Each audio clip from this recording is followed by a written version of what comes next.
t'es viré, tu dégages. J'étais vraiment choqué. New York et Pumpkin étaient en train de se crêper le chignon devant moi. Tu sais quoi? Moi au moins j'ai pas pris 10 kilos pendant l'émission, grosse vache. T'as l'air d'un travelot. Cause toujours. J'ai meilleure mine que toi, là, en train d'essayer de partir digne, ça c'est sûr. C'est une sale hypocrite, Au Flame. revoir, Pumpkin. Salut. New York et Pumpkin, elles n'ont pas arrêté de se hurler dessus. C'était dingue. Au moins, moi, j'ai pas l'air d'une grosse vache. Connasse, on dirait un homme, t'as besoin d'un lifting, comme toi toute ces rides et puis cette mâchoire de mec, sale garce. Je t'adore. Ne fais pas attention à elle. Allez, va-t'en. Ne t'inquiète pas. Qu'elle dégage Je d'ici. suis au-dessus de ça. Allez, du balai. Je t'adore. Si je pouvais t'en coller une là, maintenant. Ben vas-y, frappe-moi, salope. La garce. T'avises pas de refaire ça. Vous avez vu cette pouffe? Ça suffit! Elle m'a craché à la figure. C'est pas vrai. Je m'occuperai de toi une fois dehors. Tout ça parce que je reste et qu'elle est éliminée, elle se permet de me cracher dessus. Ça suffit! Elle m'a craché à la figure, cette conne, joue pas ça avec moi, pétasse. Maintenant, il est temps que tu t'en ailles. Tu as abusé là. C'était n'importe quoi tout ça.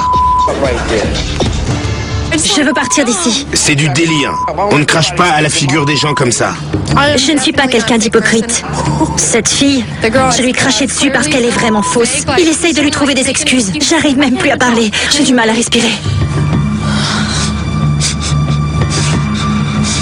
Bon, je suis soulagé qu'elle soit partie. Non, non, non, reste là. Je vais pas en rester là. Elle m'a craché sur la joue. Elle m'a manqué de respect, comme c'est pas permis. Cette pétasse m'a craché dans les cheveux et j'en ai eu un peu sur la joue. Je lui ai réglé son compte en sortant d'ici. Je plaisante pas. Elle a une haleine horrible, cette garce, cette sale odeur est incrustée dans mes cheveux. Ça suffit, écoute-moi, calme-toi. Ah bon sang, mais tu sens cette odeur pourrie? Elle a une haleine immonde. Elle sent la merde. On dirait qu'elle vient de lécher la cuvette des toilettes. Ne bouge pas de là. Qu'est-ce que ça fait d'être assise côte à côte après tout ce temps? New York, je m'adresse aussi à vous. Vous savez quoi? J'ai les nerfs sur pause. Mais je suis à 2 doigts de presser le bouton lecture parce que je meurs d'envie de refaire le portrait de cette greluche. Alors demandez-lui ce que vous voulez. Dépêchez-vous.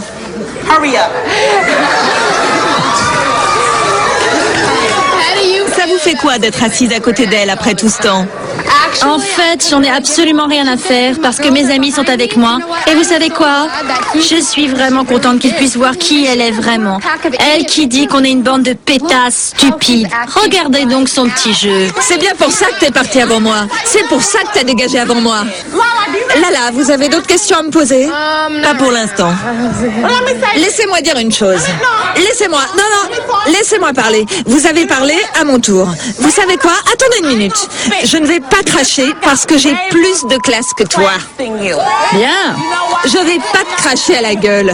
C'est ça la classe? Tu sais quoi? Je vais quand même te démonter la tronche.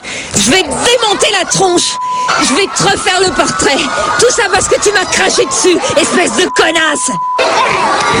Je vais te démolir. Tu m'entends? Je vais te foutre ta gueule en l'air. C'est la première fois que ces jeunes femmes revoient New York depuis 4 mois. Alors je suis sûre qu'elles ont des tas de choses à se dire. Veuillez maintenant accueillir New York.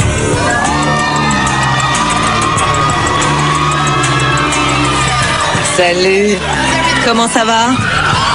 Faites pas attention. Toi, espèce de pétasse, qu'est-ce qui te prend? Tu m'envoies une de tes chaussures? T'as de la chance de pas m'avoir touché avec ça, salope. Va te faire voir, pétasse!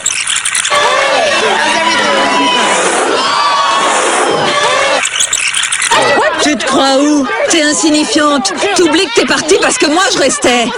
Viens donc par là. Viens te frotter à moi, sale pouffe. Qu'est-ce que tu comptes faire? Me déteste pas parce que je suis fabuleuse? Raté. Tu m'as raté aussi.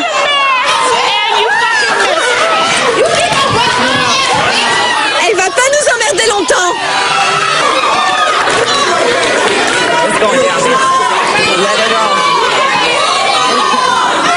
Buck Wild, en lançant ta chaussure ici, tu as failli me toucher. Je voulais pas. Et moi, je ne t'ai rien fait. Alors, quoi que tu aies contre elle, tu dois quand même me respecter. D'accord, je te respecte. Parce que j'ai été sympa avec vous toutes depuis le début de cette émission. Alors ne balance pas ta chaussure ici, parce que franchement, tu vas au-devant de gros problèmes, sans mentir. Entendu. D'accord? Très bien. New York, je sais que si tu es venu ici, c'est parce que tu as beaucoup de choses à nous dire. Effectivement. Mais pour être juste, je vais donner la parole à chacune d'entre vous et essayer de le faire de façon calme, d'accord? Parfait. Nous allons commencer par Boots. Elle avait quelque chose à dire. Elle a l'air un peu agitée, mais laissons-la parler. Pétasse, je suis bien plus qu'agitée. Ne me montre même pas du doigt. Quand est-ce que tu m'as coincée dans une impasse, comme tu dis? J'aimerais bien savoir. Quand est-ce que je me suis retrouvée dos au mur parce que j'avais peur? Montre-moi. Choisis ton mur. Tu vas encore te retrouver dans une impasse, ma petite Boots. Choisis ton mur, vas-y, je t'en prie. T'es vraiment une garce de première. Mais oui, je le suis. Et je suis aussi merveilleuse. Quand tu as débarqué dans cette maison, je t'ai dit que tu n'étais qu'une amie pour Flav. Flav va te baiser et il ne te choisira pas. Et c'est ce qui s'est passé. Il t'a viré 2 fois. C'était très beau, magnifique. Oui, il m'a baisé. Oui, il l'a fait. New York, je te laisse la parole. À toi de répondre à Boots après ce qu'elle vient de te dire. On t'écoute. Eh bien, je tiens juste à dire que je me sens merveilleusement bien. Je suis en pleine forme. Mais j'aimerais savoir une chose. Boots, c'est bien ça, hein, parce que je me rappelle pas vraiment de toi. Tu m'étais indifférente, tu étais transparente. Ah ouais? Bah tu vas te souvenir de moi maintenant. Écoute-moi, ferme-la, ouvre bien grand tes oreilles. Espèce de travelot. Bien sûr, et c'est réussi, hein. Fabuleuse. Je suis parfaite, parfaite. On aurait dû te clouer le bec direct quand tu as débarqué à la maison parce que t'avais vraiment l'air ridicule. Bien sûr, et j'adore ça, j'adore. Oui, on reconnaît bien l'allumeuse de base. C'est ça. Boots, merci pour t'être exprimé librement comme tu l'as fait. Beaucoup de personnes veulent écouter ce que Delicious a à dire. Vu que la finale s'est jouée entre vous deux, un vrai duel. Les spectateurs ont envie de savoir ce qu'elle ressent. Alors, Delicious, tu as quelque chose à nous dire? Merci de ne pas jeter l'une de tes chaussures sur le plateau. Mais je vois que tu les as changées. Alors, qu'est-ce que tu veux nous dire? Maintenant, je n'ai plus grand-chose à ajouter. Je n'ai pas grand-chose à dire après ce qui s'est passé. Mais j'aimerais bien faire quelque chose. Et j'ai fait sortir ma fille de la salle parce que je ne voulais pas qu'elle me voie faire ce que je vais faire. Mais vous savez quoi? En fait, elle se ridiculise toute seule. Je n'ai même pas besoin de la rabaisser. Elle a débarqué avec sa coiffure bidon. Pas mal. Avec toutes les conneries qu'elle débitait à la seconde. Sur ça, j'ai rien à dire. Par contre, en ce qui concerne les insultes envers ma mère... Parlons-en, oui, je t'écoute, allez. En ce qui concerne ma mère... T'avais pas insulté ma mère. T'aurais pas dû. Espèce de sale travelot, tu ressembles à rien. Je vais pas la toucher, laisse-moi. Je vais pas la frapper, je vais pas la toucher. Je veux lui parler. Laissez-moi, je vais lui dire 2 mots. Je veux simplement lui dire ce que je pense, merde. Je veux lui parler. Tu sais quoi, pétasse? On va te choper dehors sur le parking une fois que j'aurai éloigné ma fille. Calmez-vous, calmez-vous. Je vais t'en mettre une connasse, tu vas prendre cher, sale travelot. Que personne ne me touche, faites bien attention. Ok, on n'a pas le droit d'aller s'asseoir à côté d'elle. Mais pourquoi on peut pas? Laissez-moi. Ça suffit maintenant. Que personne ne me touche. Je tuerai une de ces pauvres si elle s'approche de moi. J'irai en prison s'il le faut.